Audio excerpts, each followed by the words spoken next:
Bienvenidos al curso de Python y Seguridad Informática de la comunidad Backtrack Academy. Para el curso me acompañan Danilo Vargas y Facundo Albarracín. Yo soy Juan Sebastián El Hash, soy desarrollador de software libre, desarrollador web y actualmente estoy cursando un diplomado en desarrollo web. Danilo Vargas es ingeniero de sistemas, es administrador de sistemas GNU Linux y desarrollador web.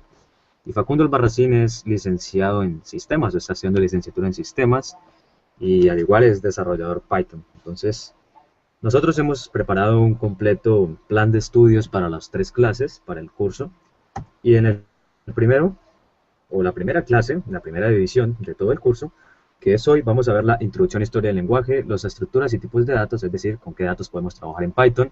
Vamos a ver las sentencias de control de flujo, que es la lógica de nuestros programas, el manejo de excepciones, utilidad importantísima de Python que nos permite tratar errores que se producen durante la ejecución del programa. Los módulos, que son las divisiones cuando nuestros programas son demasiado grandes, las funciones, que son código que se repite en cierta forma, y la programación orientada a objetos, que es un paradigma de la programación muy utilizado últimamente por los programadores Python y pues por otros lenguajes también, como Java, por ejemplo. En la segunda clase, es decir, dentro de 8 días, el próximo sábado, vamos a tener ya el manejo de ficheros y manejo de bases de datos, puesto que vamos a tener que manejar bastante información cuando estemos desarrollando nuestros scripts, nuestro software. Y vamos a tener en el tercer punto los módulos para Internet, lo que es la introducción ya a empezar a trabajar con la seguridad informática, puesto que la seguridad informática funciona bajo Internet. Vamos a ver los módulos más comunes para trabajar los protocolos TCP/IP como FTP, HTTP, entre otros. Además también vamos a ver web scraping con la librería URLlib. ¿Para qué nos sirve el web scraping? Para acceder a las webs, para sacar sus datos, para, por ejemplo, comprobar si hay alguna vulnerabilidad tipo XSS o SQL injection. Y vamos a ver al final framework de desarrollo web como Django y Web2Py, puesto que la idea es que generemos interfaces interactivas con nuestros usuarios y la interfaz en web es una muy buena opción para no tener que ver interfaces de escritorio. A pesar de que tenemos muy buenas librerías como por ejemplo WXPython, es mejor utilizar, a mi percepción y a la nuestra, un framework de desarrollo web. Ahora, en la tercera clase, ya para finalizar nuestro curso, vamos a dar una introducción a la seguridad informática, a los procesos de hacking ético más comunes, a la automatización de dichos procesos, cómo se han automatizado con otras herramientas, y nosotros vamos a crear nuestros propios scripts para automatizar algunos de esos procesos, por ejemplo, la detección de alguna vulnerabilidad, la explotación de un equipo Windows, por ejemplo. Y vamos a desarrollar una herramienta de pentesting todos juntos, como aportando código en GitHub. Y para eso vamos a publicar los proyectos de la comunidad Backtrack Academy en un repositorio que se va a crear en GitHub a la vez que vayamos avanzando.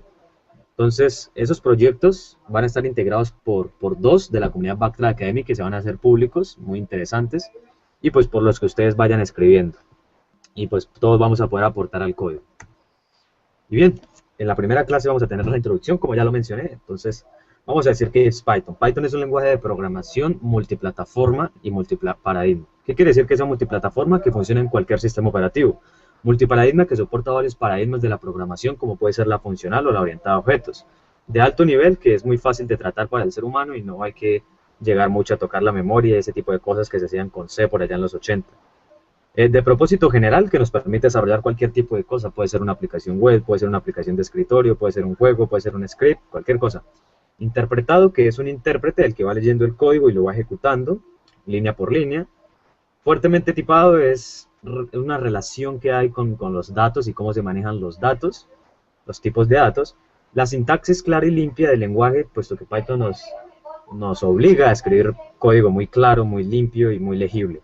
Y la gran variedad de módulos estándar, que es una de las características más importantes de Python, podemos trabajar muy fácilmente con bastantes módulos sin necesidad de instalarlos y producir código y programas funcionales bastante rápido. Ahora, la historia del lenguaje, el lenguaje fue creado por allá en los años 80 por un programador holandés llamado Guido van Rossum, es un científico de la computación.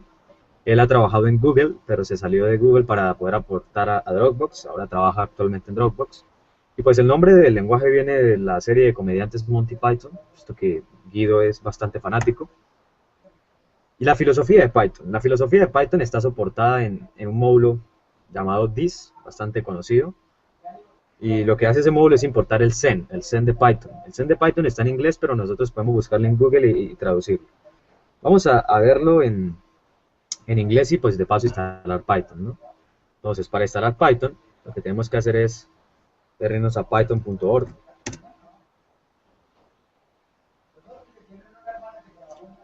Venimos a la sección Download y descargamos la versión 2.7.5. ¿Por qué lo hacemos en Windows? Porque en Linux ya viene instalado por defecto y pues la idea es mostrar cómo se haría en Windows. Aquí nos va a descargar un archivo .msi de 15.5 megabytes. Yo lo voy a cancelar puesto que ya lo tengo descargado y ya lo tengo instalado. La instalación es muy simple, solo es el típico next. Ya cuando lo tengamos instalado nos va a crear en el disco local C una carpeta como esta, Python 27. Entonces tenemos que agarrar la ruta de esa carpeta, venirnos a equipo, a propiedades del sistema, a configuración avanzada del sistema y a la variable de entorno.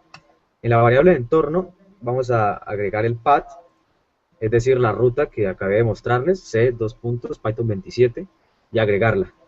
Y ya con eso podremos llamar a nuestro intérprete de Python desde la terminal. Eso es todo. Voy a comprobar aquí si va bien la pantalla. Sí, listo. Entonces, esa es toda la instalación de Python. Realmente es muy sencilla. Y ahora vamos a llamar a this para mostrar la filosofía. Está en inglés.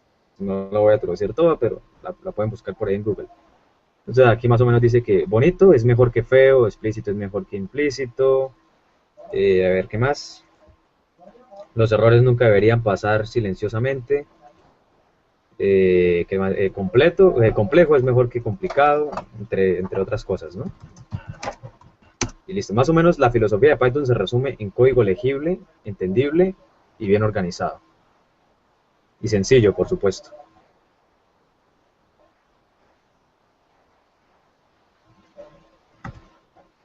Ahora veamos qué tipos de datos podemos utilizar en Python. Sí, es casi los mismos que se utilizan en cualquier lenguaje de programación. Tenemos int para tipos de datos enteros, es decir, por ejemplo, 5, 4, 10, 30, 84. Tenemos float para los tipos de datos decimales, string para las agrupaciones de cadenas, palabras, van entre comillas cuando lo declaremos. Tenemos los tipos de datos booleanos que son true o false y que los vamos a ver a fondo cuando lleguemos a las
Me caí un momento.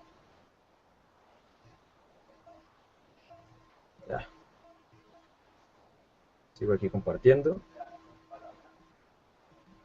Y reexplico aquí rápidamente qué es lo que estaba haciendo.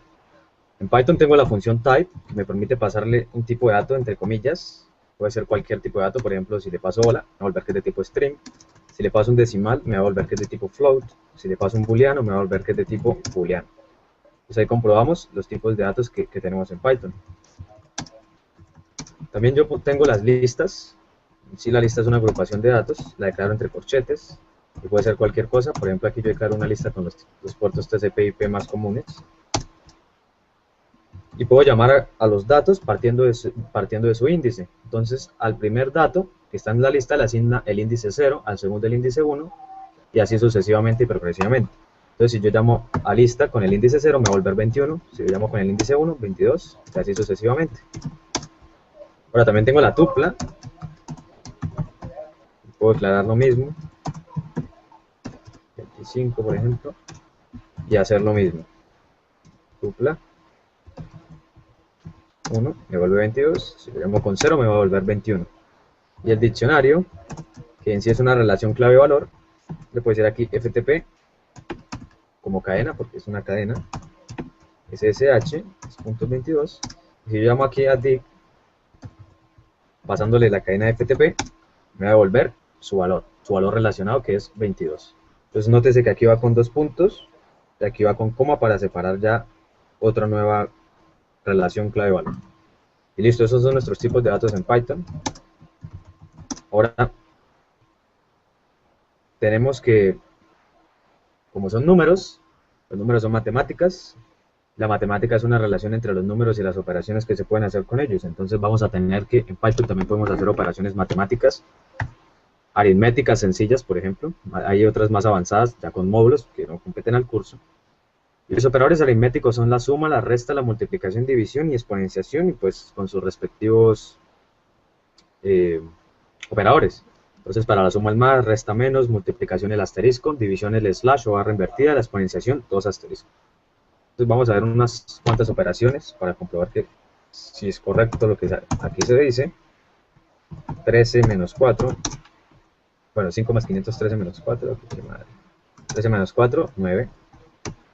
10 por 10, 100. 10 dividido en 2, 5. Y hay otro que se llama el módulo, que es el residuo de la división. Entonces, por ejemplo, si yo divido 10 en 3, me va a dar 9 y me va a sobrar 1. Y esos son los operadores aritméticos. Ahora, yo, por ejemplo, podría declarar una variable diciendo número igual a 5, número igual a 2, número 2 igual a 10, y operar con esas variables, número más número 2. Y me va a dar 15. Hagamos el ejemplo en Sublime, el editor de textos. Vamos a declarar una variable con el valor 5, otra variable con el valor 10. Y si yo intento operar sobre ellas, así como lo hago con el intérprete, la consola interactiva de Python, me va a volver un error. Vamos a verlo en ejecución. Voy a llamar al archivo script que acabo de crear, lo puse en el escritorio. Voy a invocar al intérprete y voy a pasar el nombre del archivo, y aquí no me está devolviendo nada. ¿Por qué? Porque yo no estoy utilizando print. Con print le digo que me vuelva algo por pantalla. Pero ¿por qué si es necesario ahí y por qué no aquí? Porque en la consola interactiva podemos omitirlo, porque la idea es que escribamos código rápidamente. Entonces Python como que de una vez interpreta que estamos queriendo hacer un stream. Además de que funciona como si fuese una consola de ejecución de comandos. Entonces, pues más sencillo así, pero es importantísimo que tengamos en cuenta esto. Ya si nosotros nos vamos a nuestros scripts, nuestros archivos de scripts, es importante el print para mostrar cosas por pantalla. En este caso me está volviendo la suma. Así igualmente yo podría operar con cualquier cosa, con cualquier tipo de dato, por ejemplo, 5 más 5, 5.5 más 10, 15.5, y opera normal. Ahora, veamos las cadenas un poquito. Veamos, por ejemplo, hola, cadena 2, mundo, entre comillas siempre, esto. Yo podría, por ejemplo, sumar cadena más cadena 2, mostrarla por pantalla. No va a haber ningún error, me va a concatenar las dos cadenas, eso se llama concatenación, concatenar las dos cadenas. También podría, por ejemplo, ¿qué pasa si yo uso el operador de multiplicación con dos cadenas? Me va a volver un error. Pero si yo uso el operador de multiplicación entre una cadena y un número, lo que va a hacer Python es mostrarme esa cadena la cantidad de veces equivalentes al número que yo estoy multiplicando. Entonces, si yo pongo, por ejemplo, cadena por número, en este caso el número es 3, me va a volver 3 veces la cadena. Eso se llama... eso es lo que, a lo que hace referencia lo de fuertemente tipado. Que yo, por ejemplo, no puedo hacer una operación de suma, bueno, de multiplicación entre dos cadenas. Cadena sola, punto. Y eso más o menos hace referencia a lo de fuertemente tipado en Python. Yo no puedo hacer eso. Entonces, estas son las operaciones aritméticas que podemos tener con Python. Y continuemos.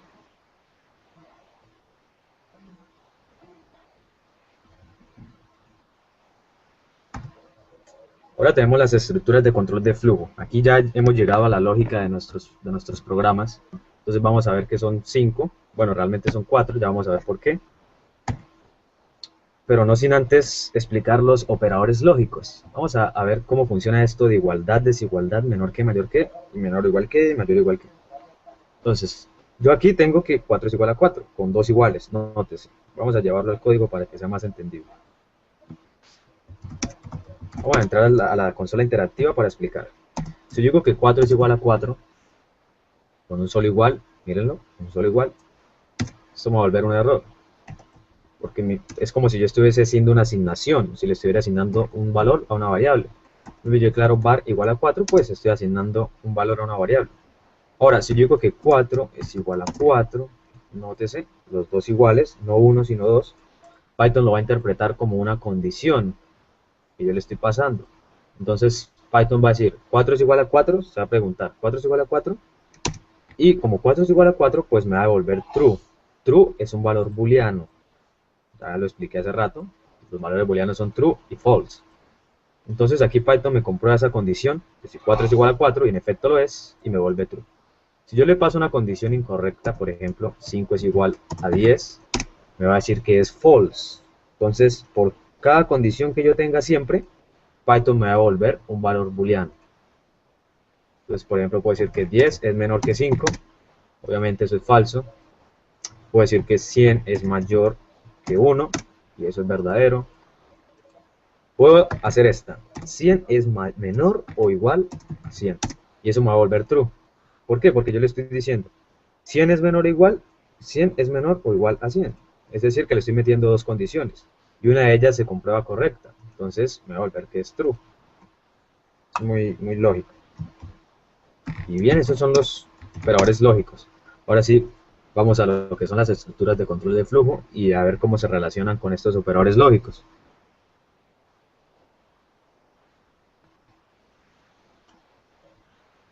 Entonces tenemos a la sentencia if-else. La sentencia if-else funciona evaluando una condición indicada, así como la que veíamos hace un momento. Si el resultado es true, se va a ejecutar el código que esté dentro del if.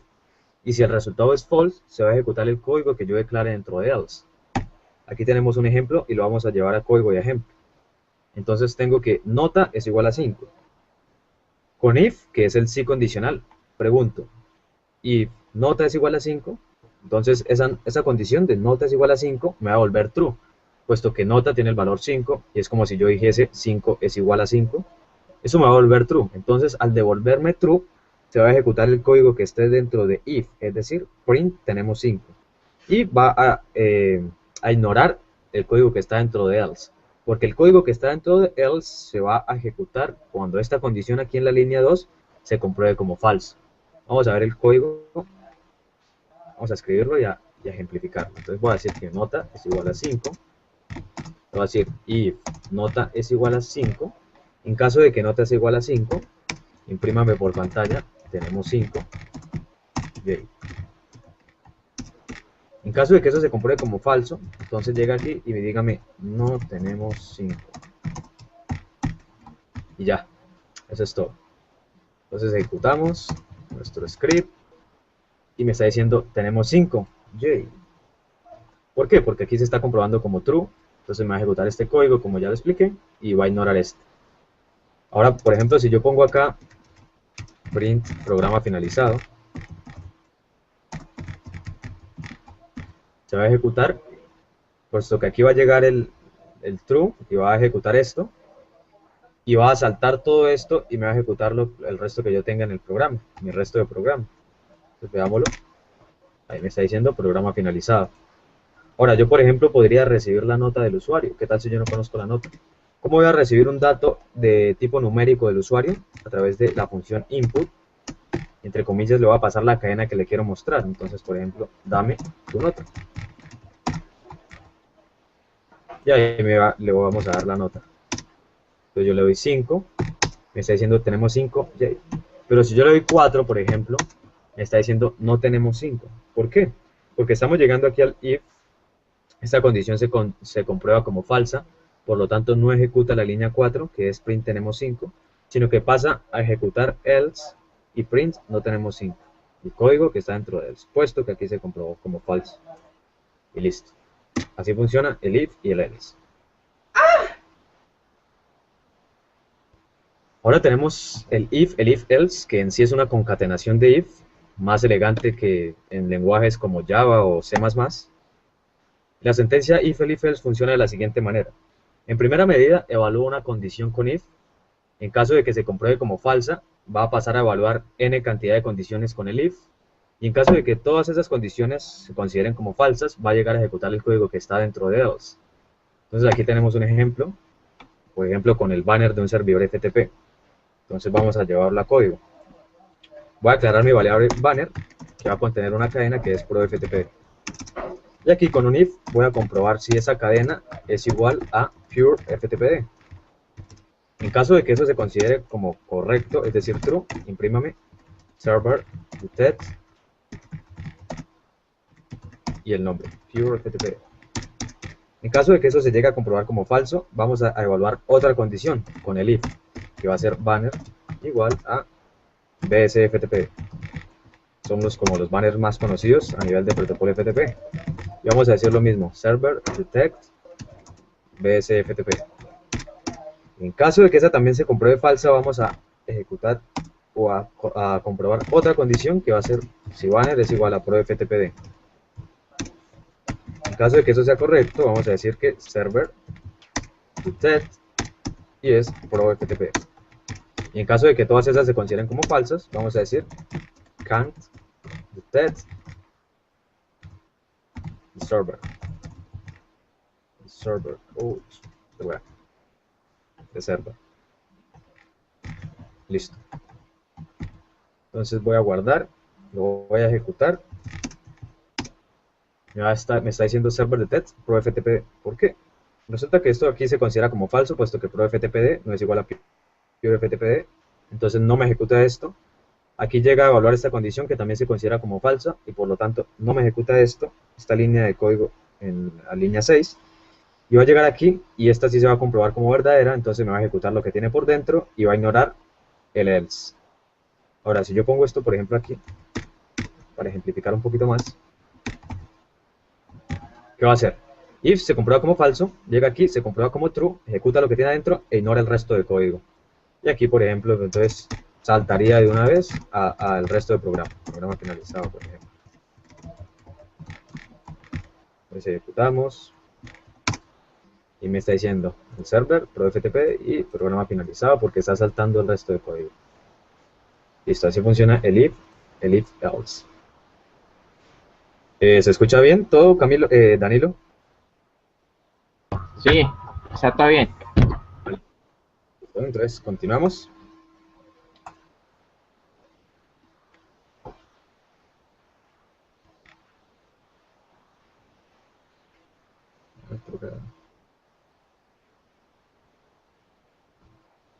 Entonces, llegamos al for, que es otra estructura de control de flujo. Entonces, la sentencia for nos permite realizar iteraciones. La sentencia for aplica una serie de código, de sentencias de código para cada uno de los elementos que contiene el objeto sobre el que aplicamos la iteración. Esta teoría suena un poquito compleja, pero en la práctica realmente es muy sencilla. La podemos resumir en estas 3 líneas de código. Aquí yo declaro una lista de puertos con los TCP/IP más comunes, 21, 22, 23, etc. Y con el for lo que hago es llegar a esta variable puerto y asignarle el primer dato en la lista int puertos, en la lista puertos. Entonces puerto va a equivaler a 21 y se va a ejecutar este código sobre esa variable, sobre ese primer dato. Entonces en este caso me va a decir conectando a 21. Entonces termina de ejecutar este print de la línea 4 y vuelve otra vez aquí y pasa puerto a equivaler al segundo valor de puertos, de la lista puertos. Y así sucesivamente hasta que recorre todos. Llevémosla a código a ver cómo funciona. Aquí declaro yo mi lista, puertos, entre corchetes, en las listas, 23, 25, 80 y 445. Con un for, lo itero. Entonces yo puedo decir puertos, puntos, print, conectando, dos puntos, coma, puerto. Este puerto. Listo. Entonces ejecuto en mi terminal. Él me está iterando cada uno de los datos de la lista con este código. Entonces aquí llega puerto y equivale a 21, ejecuta esto, vuelve aquí, ahora puerto equivale a 22, ejecuta esto, vuelve aquí a la línea 3 y ahora puerto vale 23 y sigue ejecutando esto hasta finalizar con todos los datos de la lista puertos. Ahora, como esto es una lista, yo puedo, por ejemplo, imprimir por pantalla cada uno de los datos. Pero para imprimir los datos de una lista yo tengo que tener en cuenta que la lista asigna a los datos, a cada uno de esos datos, un índice. Para el primer dato de la lista, el índice es 0, para el segundo es 1, y así sucesivamente. Entonces, si yo quiero llamar a 21, utilizaría el índice 0. Si yo quiero llamar a 22, utilizaría el índice 1, y así para todos. 3, 4, 5. Y esto me va a hacer lo mismo que estaba haciendo el for. Va a imprimir todos los puertos. Pero como vemos, esto es innecesario, es una repetición de código muy estúpida. Entonces para eso utilizamos el for. Más sencillo. For x, por ejemplo. Esa variable de for puede ser cualquiera. Entonces, por ejemplo, yo puedo decir que x, mi prima print, conectando a x. Igual va a seguir funcionando. Una variable puede tener cualquier nombre. A ver, aquí me faltaron los 2 puntos importantes de la sintaxis para que aquí indente. Y listo, ahí se está ejecutando lo mismo. Entonces así funciona el for, que permite iterar sobre listas. No solo itera sobre una lista, por ejemplo, si yo tengo una cadena y la cadena es Juan, yo podría iterar la cadena y imprimir cada una de las letras,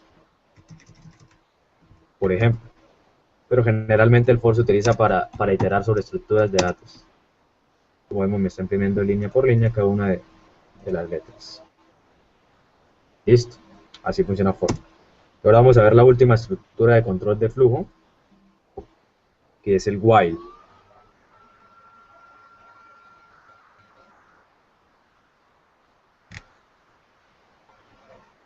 Entonces tenemos aquí el while. ¿Qué dice? While ejecuta una serie de sentencias siempre y cuando se cumpla una determinada condición. Es decir, que una condición que nosotros le decimos a Python que evalúe se considere como true. O también pueden ser varias condiciones. El bucle finaliza cuando esta condición o estas condiciones dejan de cumplirse. Entonces vamos a ver qué ejemplo tenemos. Aquí tenemos que la clave correcta para acceder al programa, por ejemplo, es backtrack academy123. Y aquí en la variable clave usuario estamos almacenando una clave que el usuario nos va a dar. Ahorita voy a explicar qué significa esto de route input y de str. Eso en sí lo que hace es recibir una cadena que nos pase el usuario. Entonces aquí decimos, mientras, el while significa mientras, la clave del usuario sea diferente a la clave correcta, es decir, que la clave de usuario sea incorrecta, imprímame clave incorrecta y pide otra vez la contraseña, vuelva aquí al while, compruebe si esta condición otra vez es true y ejecute lo que sigue aquí, y en caso de que esto sea false, ejecute el resto del programa. Entonces vamos a darle un código para explicarlo mejor. Voy a aclarar mi variable clave correcta, voy a decir que equivale a, por ejemplo, BTA123. Voy a decirle al usuario que me dé una clave y que la voy a almacenar en la variable clave usuario. ¿Cómo le pido al usuario que me dé una clave? Pues con route input. Para números, para datos numéricos es input solamente, y para cadenas es route input. Route input es una función, y pues le pasamos como primer argumento y como único la cadena que queremos mostrarle al usuario. Entonces en este caso, clave, dos puntos, y ahí el usuario nos va a dar su clave. Ahora con un while llegamos a comprobar la siguiente condición. Clave usuario es diferente a clave correcta. Entonces esto me va a volver true, por lo tanto se va a ejecutar el código que esté dentro de while. Eso es clave incorrecta, clave incorrecta. Y si yo dejo solo mi while así, vamos a tener un problema, que es un bucle infinito. Si yo le doy una clave errónea, por ejemplo Juan, esta condición se va a comprobar como verdadera, puesto que Juan, es decir, clave usuario, es diferente a clave correcta BTA123. Entonces se va a comprobar como verdadero esto y va a empezar a ejecutar el código que está dentro del while. Y como la condición no está dejando de cumplirse, simplemente va a seguir ejecutando y ejecutando y ejecutando para toda la vida, 4E. Entonces, yo necesito que esa condición en algún momento deje de ser verdadera. Para eso tengo que pedirle nuevamente la clave del usuario. Y en este caso, si el usuario ya digita la clave correcta, va a volver aquí al while y va a comprobar que esto ya es falso y va a continuar con la ejecución del programa, que por ejemplo podría ser programa finalizado. Entonces llevémoslo a código. Digo que mi clave por ejemplo es Juan, me va a decir que es incorrecta, y aquí otra vez me está pidiendo con esta línea la clave. Entonces yo se la doy otra vez, Juan123, y otra vez me está diciendo que es incorrecta, puesto que aquí la recibe, vuelve aquí al while, esto se comprueba otra vez como verdadero y sigue ejecutando esto. Hasta que esto deje de considerarse verdadero, se va a ejecutar esto. Cuando llegue a falso, entonces por ejemplo podríamos decir acceso concedido. Veámoslo. Vamos a ejecutar.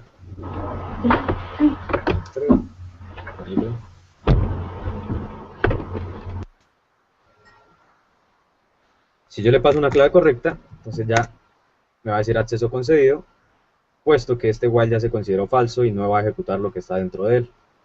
Así funciona la estructura de control while. Y pues esas son todas las estructuras de control de flujo que tenemos en Python. Realmente son muy sencillas, muy bonitas sintácticamente, a diferencia de lenguajes como Java o C++. Y ahora tenemos las funciones. Voy a dar una pequeña introducción a las funciones, porque de esto se va a encargar Danilo, puesto que él va a utilizar funciones y módulos, que es nuestro siguiente tema, para desarrollar unos scripts bien interesantes de escaneos de puerto con Python. Entonces yo simplemente voy a explicar aquí un poquito a qué va esto de las funciones. Entonces una función es un bloque de código que tiene un nombre asociado y ejecuta una serie de órdenes retornando un valor. La función puede ser llamada desde el programa n cantidad de veces. Entonces yo voy a crear una función que se va a llamar sumar, que va a recibir dos datos que los va a tratar como x y y que esos dos datos lo que va a hacer es sumarlos y mostrarme por pantalla que la suma es la suma de los dos datos. Aquí voy a recibir un número del usuario con input para datos numéricos. Voy a decir dame un número, dos puntos, lo voy a almacenar en la variable número 2 y en la variable número, y en la variable número 2 voy a almacenar otro dato numérico igual. Dame otro número. Pues aquí voy a llamar a sumar, a la función sumar, y le voy a pasar esos dos datos que le pedí al usuario. Y ahí me va a devolver la suma. Aquí hay un error de sintaxis, aquí tengo que ponerle una coma. Entonces le doy un número, 6, 7, y me dice que la suma es 13. ¿Por qué le estoy poniendo la coma aquí? Porque resulta que si yo le pongo un más para concatenar esas dos cadenas, esta suma me está devolviendo un entero. Yo no puedo concatenar una suma con un entero. Entonces, ¿qué podría hacer? Pues usar la coma, o en su defecto usar el más y convirtiendo ese entero en un string. Funcionaría igual 4, 5 y la suma es 9. Entonces son dos formas. Yo creo que es más legible hacerlo con string, pero sin embargo dejémoslo ahí con coma. Entonces, ¿qué está sucediendo? Aquí él está recibiendo X y Y, ¿por qué le estoy pasando número y número 2? Resulta que a él no le importa eso, porque aquí nosotros le vamos a mandar estos argumentos y él los va a tratar o los va a convertir en X y los va a tratar como si fuesen X y Y. Y eso no importa, los nombres pueden variar entre parámetro y argumento, no hay problema. Si yo los declaro como X y Y, igual va a seguir funcionando. Por ejemplo, ahí no hay problema. Lo mismo, 5, 6, sumamos. Y listo, eso es todo en funciones. Ahora mi amigo Danilo va a pasar a explicar lo que es el resto de funciones, a ver un poquito más a fondo funciones y los módulos, cómo dividir nuestros programas en varios scripts, pero ya ejemplificándolo un poquito con lo que es la seguridad informática, con un escáner de puertos y con otro script que pues él nos va a estar mostrando, ¿no?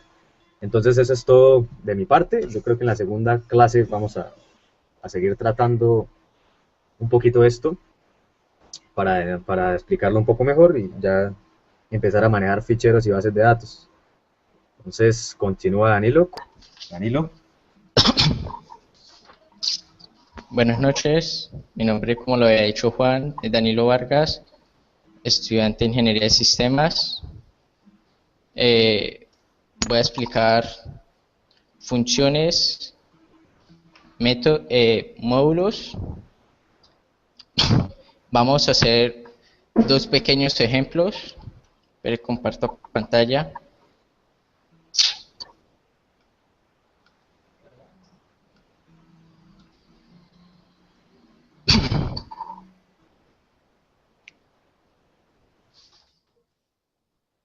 Bueno, vamos a hacer dos pequeños ejemplos, un escaneo de puertos y otro de archivos con OTS. Entonces, ¿qué son funciones? Funciones es un bloque de código que tiene un nombre asociado y ejecuta una serie de órdenes retornando un valor. Además, puede ser invocado n veces en el programa.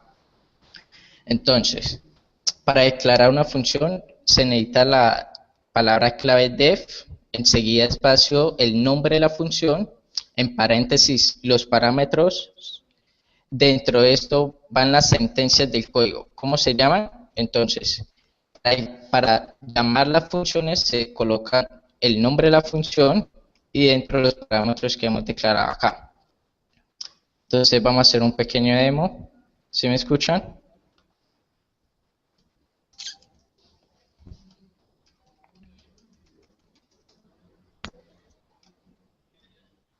Aló. ¿Sí me están escuchando? Listo. Entonces vamos a colocar acá funciones.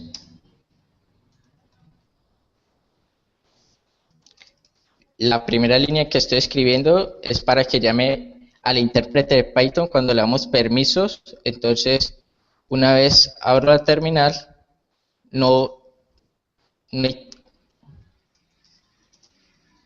vamos a escritorio, no hay la necesidad de escribir Python funciones, sino que cuando le damos permiso, entonces van a escribir funciones. Entonces, eso es lo que hace la primera línea, dándole permisos.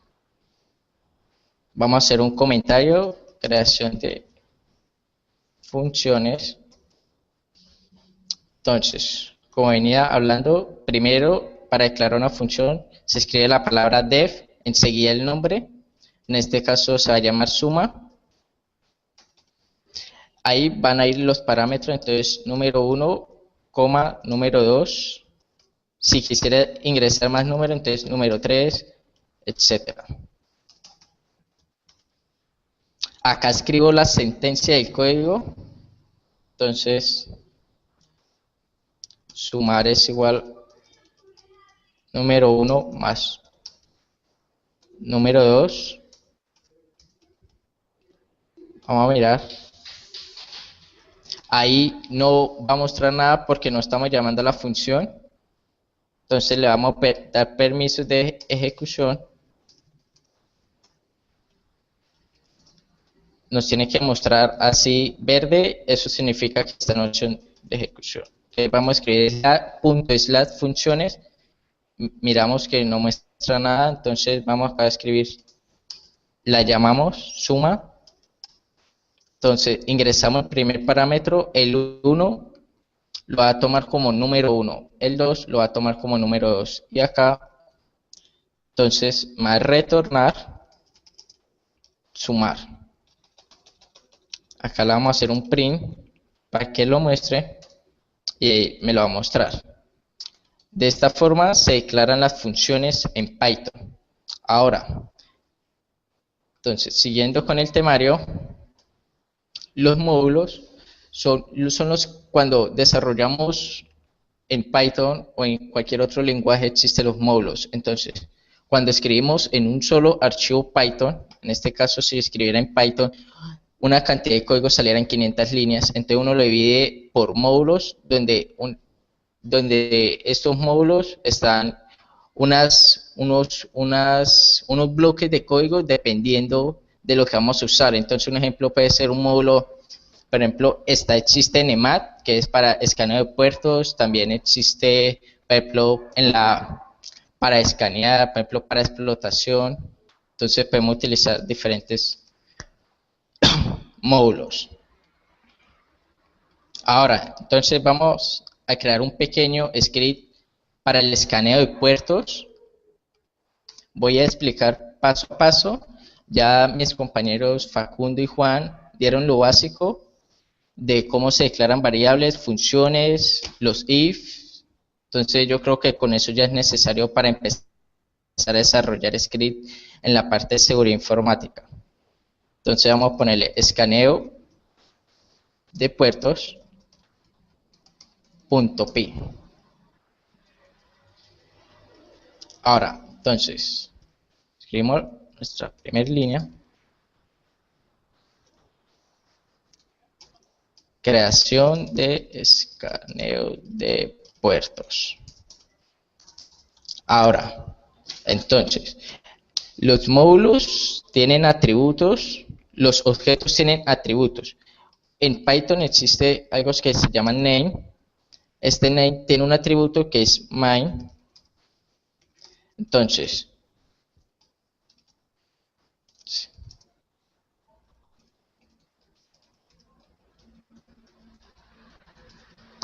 si esto se cumple, entonces va a llamar la función main, que es la principal. Ahora, vamos a crear la función main. Entonces, como les venía diciendo, se coloca la palabra clave def, enseguida el nombre main, como lo habíamos llamado en la parte inferior.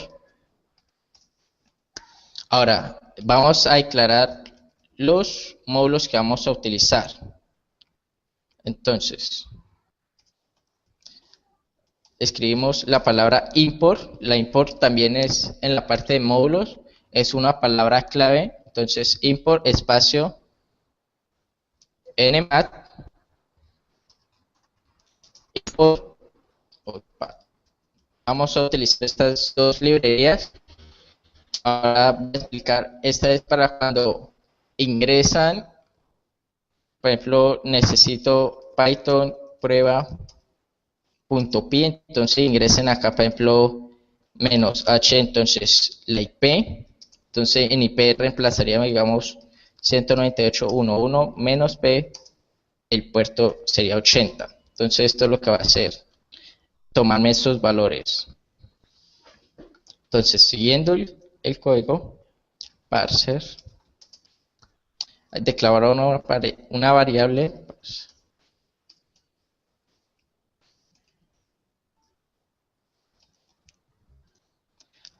listo. Ahora, entonces acá vamos a escribir cómo nos va a mostrar el mensaje. Entonces, me va a llamar primero el programa, -h, que va a ser el objetivo del host, o sea, la IP,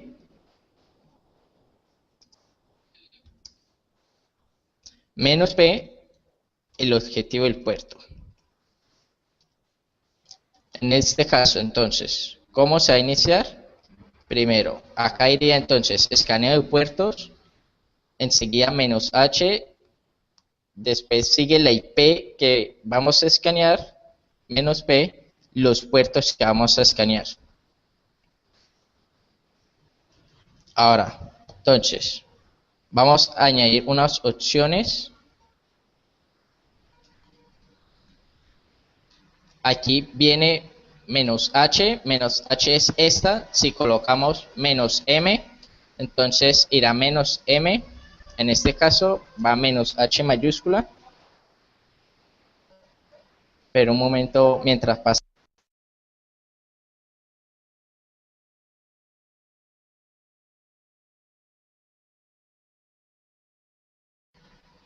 Bueno, entonces ahora seguimos declarando nuestras variables. Acá es como lo vamos a llamar, entonces objetivo host. El tipo, entonces va a ser un tipo string. Y vamos a darle una ayuda cuando escriban mal. Entonces, le vamos a escribir especifique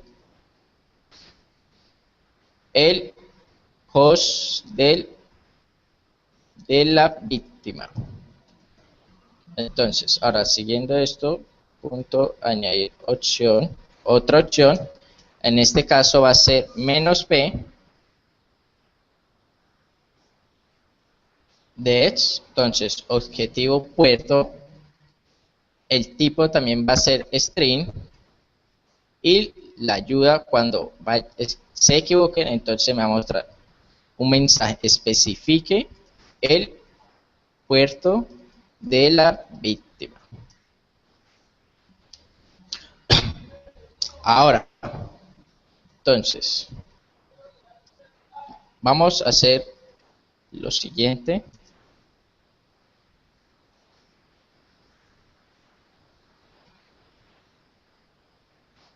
Lo que me va a hacer ahí con esta línea es tomarme los argumentos.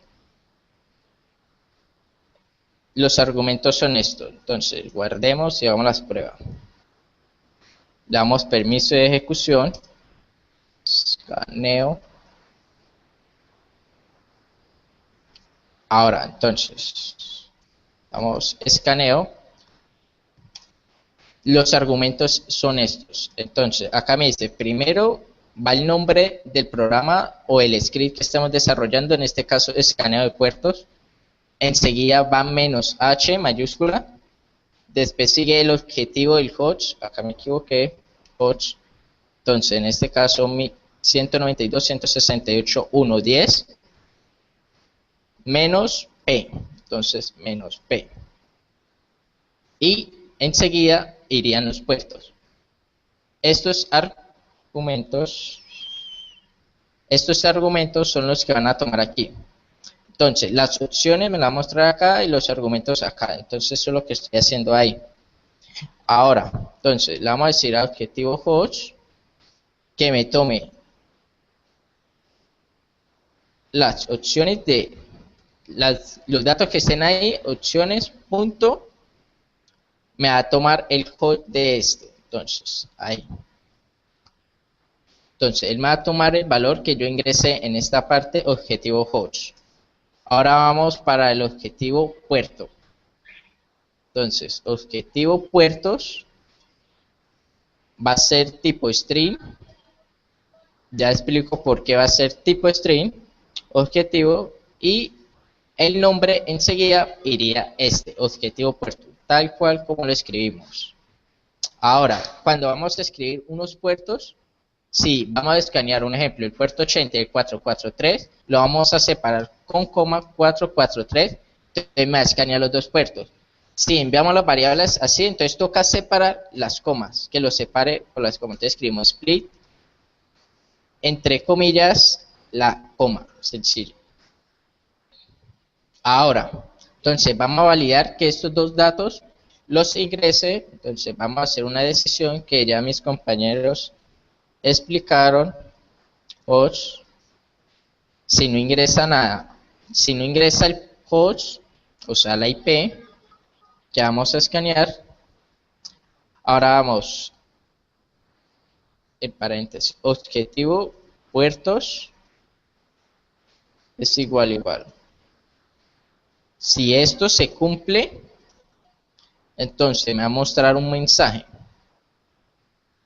¿Qué va a decir este mensaje? Entonces, debe especificar un host de destino y y el puerto, no, queda mal, y los puertos. Listo. Ahora, una vez que imprime este mensaje, nos vamos a salir de Python. ¿Cómo nos salimos de Python? Es 0. De esa forma nos vamos a salir de Python. Bueno, lo que sigue ahora es como esto queda. Entonces, ahora vamos a recorrer host puerto. Entonces, vamos a escribir objetivo puerto en objetivo puertos. Objetivos puerto es este que viene y lo vamos a recorrer como puerto. Ahora vamos a declarar otra función que se llamará nmat scan. Entonces vamos a escribir, vamos a enviar primero el objetivo host y después el objetivo puerto. Listo. Ahora nos falta crear la función nmat scan. Subimos. Entonces, como había dicho anteriormente, primero def, enseguida el nombre de la función nmat scan, y entre comillas le vamos a pasar los parámetros, que en este caso va a ser primero el host y enseguida el puerto. Entonces, objetivo host, coma, objetivo puerto. Ahorita, entonces, ¿cómo se utiliza nmat en Python? Entonces, escaneo es igual a nmat.por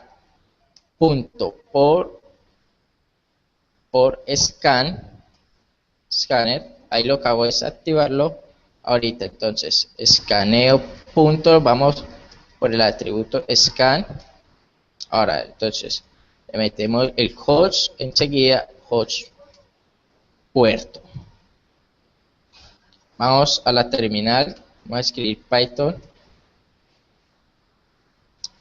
import nmat, me parece que no lo tengo instalado.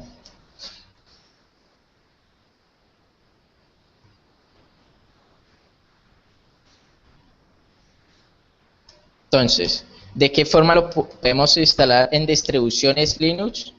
Sudo actitud install Python nmat.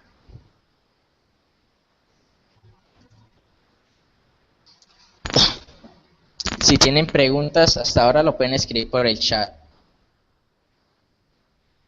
Entonces, esperamos que instale Python nmat y vamos a terminar el primer ejemplo, que sería un escaneo de puertos.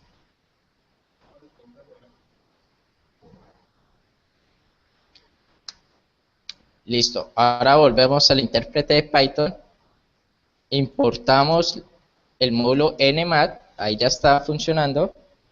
Ahora entonces escribimos nmat. Bueno, antes de eso existe un módulo que nos muestra las funciones que incorpora y las variables de un módulo. En este caso, entonces escribimos dir, entre corchetes escribimos nmat y me va a mostrar acá los atributos y funciones que tiene. Entonces, en este caso vamos a utilizar pon scanner. Entonces escribimos nmat. Seleccionamos este por scanner y cerramos corchete. Ahora, entonces, ahora le decimos a nmat. Que me escanee. En este caso va primero la IP. Entonces en este caso va a escanear la 1 y voy a escanear el puerto. En este caso va a escanear el puerto 80. nmat, si está bien escrito. Me falta declarar una variable, entonces escaneo es igual a nmat. Por escáner. Listo. Ahora escaneo.scan, escribimos en comilla la IP 11 seguido el puerto.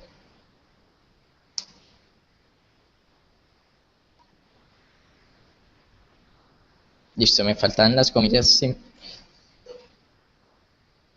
Ahora que me va a mostrar acá información básica, ahí ya hizo el escaneo, va a mostrar el coach, la fecha descargado y el comando que utilizó. En este caso, por defecto, toma -ox, -p, -cb.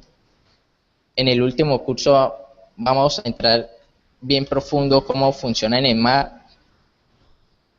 Ahora, sigamos con nuestro script. Entonces, vamos a sacar el estado del puerto. Entonces, a ver si está abierto o cerrado el puerto. Entonces, escribimos escaneo. Como mis compañeros ya ven explicado esta parte, yo creo que ya todos saben qué es lo que estoy haciendo en eso, es básico. Entonces, acá, primero, voy a escoger el host, en este caso va a tomar la IP, que me muestra, pero abro de nuevo esto, vamos a hacerle un pin, me parece que no está funcionando la IP, no está arriba, entonces miremos un pequeño nmap.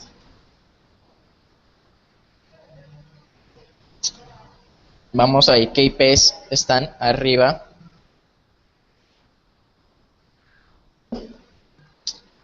Ahora, entonces, siguiendo con el script, entonces viene escaneo, enseguida va la IP, el protocolo TCP, enseguida va el puerto, entonces, en tipo entero, entonces puerto, y enseguida me va a mostrar el estado del puerto. Entonces, ¿qué me está diciendo acá? Selecciona la IP, me selecciona los protocolos TCP, el puerto en este caso que está enviando desde acá en este for. Entonces, si yo escribo el 80,443, primero me va a tomar el 80, entonces me lo va a enviar acá. En el mat se va a venir para este lado, entonces me va a escribir la IP aquí y el puerto. Entonces, en este caso iría 80 ahí y me mostraría el estado de ese puerto, si está abierto o cerrado. Ahora, entonces vamos a imprimir, vamos a concatenar, algo que mis compañeros anteriormente explicaron cómo se concatenaba, entonces con más, entonces TCP, slash, entonces iría abierto o cerrado, entonces va el puerto, objetivo puerto, más espacio, más el estado. Y terminamos nuestro script. Fácil, ¿no? Nuestro primer script de seguridad y no hay ninguno conectado a nuestra red. Entonces,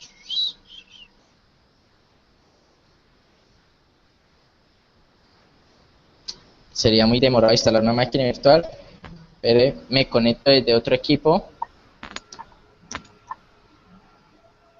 Oye, Danilo, ¿qué te parece si rifamos una de nuestras becas?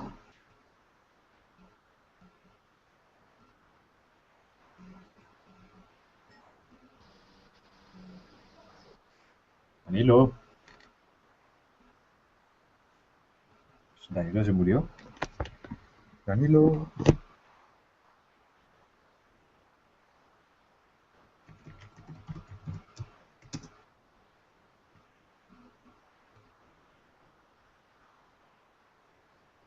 Danilo, ¿me escuchas?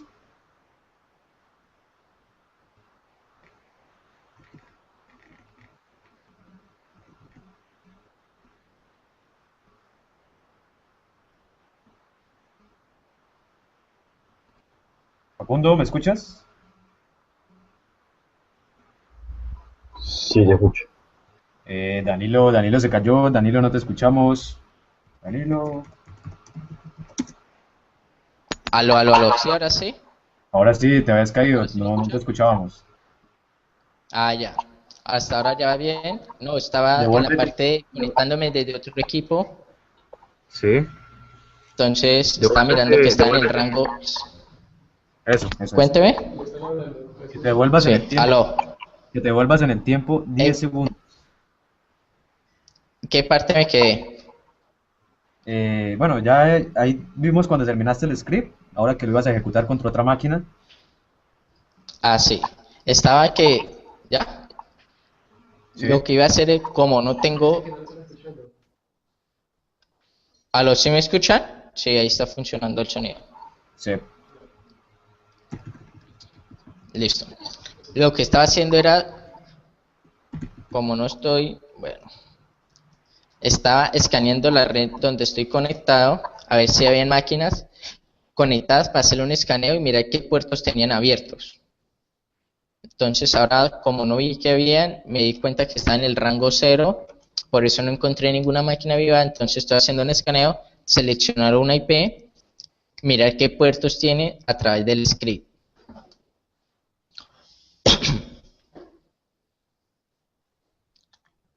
Entonces, acá ya me muestra 2, la 13. Entonces, vamos a ejecutar nuestro script como venía diciendo. Entonces, como ya le dimos permiso, lo ejecutamos punto slash, el nombre, escaneo puertos. Acá habíamos declarado cómo va a funcionar nuestro script. Entonces, viene de programa o script. Entonces, punto slash, el nombre menos h.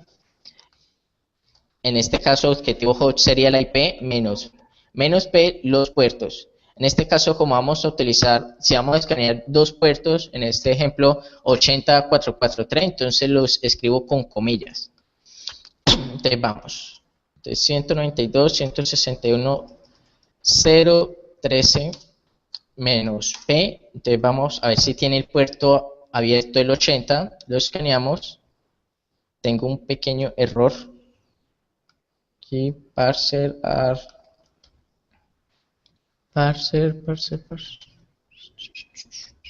Aquí. Siempre me suele pasar. Listo, entonces ya hemos lanzado nuestro primer script de escaneo de puertos. Esperamos que ejecute, ahí está escaneando, acá me confirma, ya me dice que el puerto está abierto de esta IP. Vamos a colocarlo más bonito, en este caso aquí démosle enter para que no sea así pegado. Entonces, de nuevo lo lanzamos. ¿Si alcanza a ver bien, Sí, se ve Juan? excelente y sí, se ve excelente y Listo. está bien, bien chévere el ejemplo. Cool. Listo. En este caso hemos escaneado nuestra IP víctima 0.13, que es la IP, el puerto TCP, el 80, y me dice que está abierto. Entonces, si vamos a escanear más puertos, no, con uno no me sirve, entonces escaneamos el 443. Lo lanzamos de nuevamente, esperamos que haga la prueba. Voy a ejecutar, acá ya me dice que...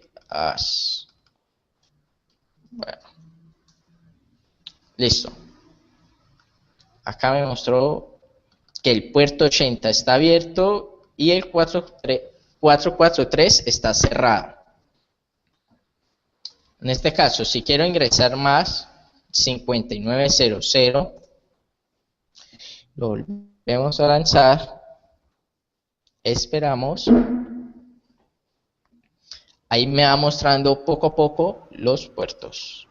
Danilo, ¿nos podrías explicar Listo, entonces. rápidamente el manejo de excepciones? Listo.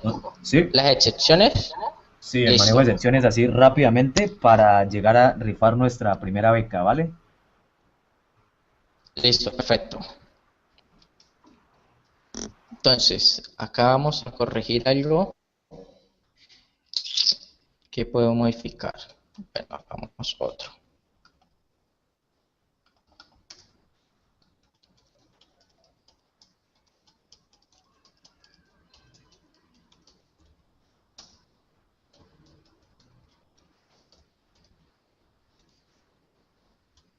Entonces, como todo, tenemos que escribir nuestra primera línea. Pero en este caso vamos a hacer un comentario. Vamos, creación de excepciones. Podrías también crear tu propia sección. Dígame. Sí, Facundo. Eh,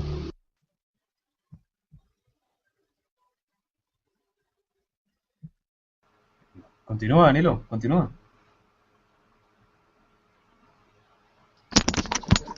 Aló. ¿Me escucha? Continúa, por favor. Sí. Aló. Sí, te escuchamos. ¿Listo? Bájale volumen. ¿Le bajo? No, ya déjalo así, así está perfecto. No le va. ¿Ahí? Sí, ahí está bien. ¿Ahí? ¿Sigo? Listo. Sí, continúa, por favor. Entonces, en este caso, listo. Entonces, vamos a declarar número.